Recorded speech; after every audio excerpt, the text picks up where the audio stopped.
Hi friends, இன்றைக்கி நம்ம எங்கே வந்திருக்கோம் பார்த்தீங்கன்னா, Ashok Nagar R3 police station கிட்ட இருக்கிற இந்த பானிபூரி பாருக்கு தாங்க வந்திருக்கோம். இந்த இடத்துல பார்த்தீங்கன்னா நான் போகும்போது தான் இவங்க பார்த்தீங்கன்னா ப்ரிப்பரேஷன் பண்ணியிருந்தாங்க. இவங்க பார்த்தீங்கன்னா ஒரு 5 டைமில் பார்த்தீங்கன்னா உங்களுக்கு பானி பார்த்தீங்கன்னா ரெடி பண்ணியிருந்தாங்க. ஃபஸ்ட்டு அவங்க என்ன பண்ணியிருந்தாங்க, அந்த டாப் மாரி இருக்கிற எல்லா பாட்டிலையும் பார்த்தீங்கன்னா ஒரு 5 ஃப்ளேவரில் எல்லாத்தையும் ஊற்றிட்டாங்க. அது கூட பார்த்தீங்கன்னா இவங்க என்ன பண்ணியிருந்தாங்கன்னா வச்சிருக்கிற தண்ணி பார்த்தீங்கன்னா வாட்டர் மிக்ஸ் பண்ணாங்க. அந்தளவுக்கு பார்த்தீங்கன்னா ஸ்பைசினஸ் அதில் ஆட் பண்ணியிருக்காங்க.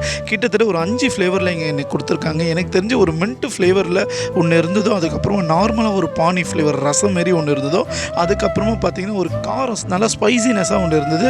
ப்ளஸ் இன்னொன்று பார்த்தீங்கன்னா ஸ்வீட் அண்ட் ஸ்பைசி ரெண்டுமே ஆட் பண்ணி வச்சுருக்கோம். டேஸ்ட் வைஸ் சொல்கிறேன், நான் சாப்பிட்ட எல்லாமே எனக்கு எஸ்பெஷலி ரொம்ப பிடிச்சிருந்து. ஸோ நீங்கள் யாராவது அசோக் பிள்ளையில் இருந்தீங்கன்னா மறக்காமல் ட்ரை பண்ணி பாருங்கள் இவங்ககிட்ட எப்படி இருக்குன்னு. இந்த இடத்துல பார்த்தீங்கன்னா 2 டைப்ஸில் பானி பார்த்தீங்கன்னா வைக்கிறாங்க. என்னென்னா காம்போவில் ஒன்று வைக்கிறாங்க, அதுக்கப்புறமா நார்மல் பானிபூரியில் வைக்கிறாங்க. ஃபஸ்ட்டு இவங்ககிட்ட நான் என்ன ட்ரை பண்ணேன்னா காம்போ தாங்க ட்ரை பண்ணேன். சம்டைம்ஸ் உங்களுக்கு அந்த கீழே நிற்கிற மாரி இருந்தால் ஒரு ஸ்டாண்டு மாரி இருக்காங்க, அது ஜஸ்ட் ஒரு குழுக்குனா போதும், ஆட்டோமேட்டிக்காக அது மிக்ஸ் ஆகிடுது. இந்த காம்போவில் பார்த்தீங்கன்னா இவங்களுக்கு பார்த்தீங்கன்னா தாலோ ப்ளஸ் பார்த்தீங்கன்னா இந்த காம்போவில் பார்த்தீங்கன்னா 2 பீஸு தால் பூரி, 2 பீஸு நார்மல் பானிபூரி, 2 பார்த்தீங்கன்னா உங்களுக்கு காம்போவில் கேர்டில் ஒன்று கொடுத்துருந்தாங்க. இவங்க பார்த்தீங்கன்னா நல்லா ஹைஜீனிக்காக படிச்சிருந்தாங்க. உண்மையாக எதுவுமே பார்த்தீங்கன்னா கையை வைக்கலங்க, நல்லா ஹைஜீனிக்காக இருந்தது. டேஸ்ட் வைஸ் உங்களுக்கு சூப்பராக இருக்கும். நல்லா கவனிச்சிங்க, பானிபூரியில் 2 டைப் இருக்குங்க. நீங்கள் ரவுண்டான பானிபூரி வாங்கினீங்கன்னா டேஸ்ட் உண்மையாக சொல்கிறேன் நல்லாவே இருக்காது. இந்த சப்பியாக இருக்கிற இந்த மாதிரி பானிபூரி வாங்கினீங்கன்னா டேஸ்ட்டு சொல்கிறேன் செம்ம சூப்பராக இருக்குங்க. நீங்கள் எந்த இடத்துல நீங்கள் பானிபூரி சாப்பிட்டாலும் இந்த மாதிரி சப்பியாக இருக்கிற பானிபூரியாக பார்த்து சாப்பிடுங்க.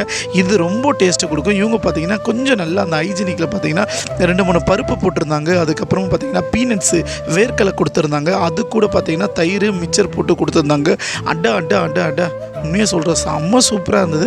எனக்கு கொஞ்சம் ரேட் அதிகமாக இருந்த மாதிரி தான் இருந்தது. பட் டேஸ்ட்டுக்கு ஒருத்தான்னு பார்த்தீங்கன்னா கண்டிப்பாக டேஸ்ட்டுக்கு ஒருத்தங்க. என்னை பொறுத்த வரைக்கும் அவங்க பண்ணி கொடுத்த ப்ரிப்பரேஷன் நல்லா இருந்தது. பார்த்தீங்கன்னா ஒரு இந்தியா ஆள் தான் பண்ணியிருந்தார். அவரும் பார்த்தீங்கன்னா ப்ரிப்பரேஷன் நல்லா தான் பண்ணியிருந்தார். கிட்டத்தட்ட ஒரு 6 பீசஸ் கொடுத்தாங்க. இதோட ப்ரைஸ் பார்த்தீங்கன்னா உங்களுக்கு 50 ருபீஸ்க்கு வருது. நல்லா சாஸ்லாம் ஊற்றி கொடுத்தா நீங்கள் இந்த 4 பானிபூரியை நார்மலாக எடுத்து சாப்பிட்டாலே டேஸ்ட்டு நல்லாயிருக்கும். நான் அவங்க கொடுத்துருக்கிற ஃபஸ்ட்டு ரசத்தை வச்சு ஒன்று சாப்பிட்டு பார்த்தேங்க. அட்டா செம்ம சூப்பராக இருந்ததுங்க. சான்ஸே இல்லை. எனக்கு பானிபூரி ரொம்ப பிடிக்கும். செம்ம சூப்பராக இருந்தது. அதுக்கப்புறமா நார்மலாக ஒரு பானிபூரி வாங்கினாங்க. இதோட பிளேட் பார்த்தீங்கன்னா 6 பீசஸ் பார்த்தீங்கன்னா 30 ருபீஸ்க்கு இங்கே தந்தனை கொடுத்துருந்தாங்க.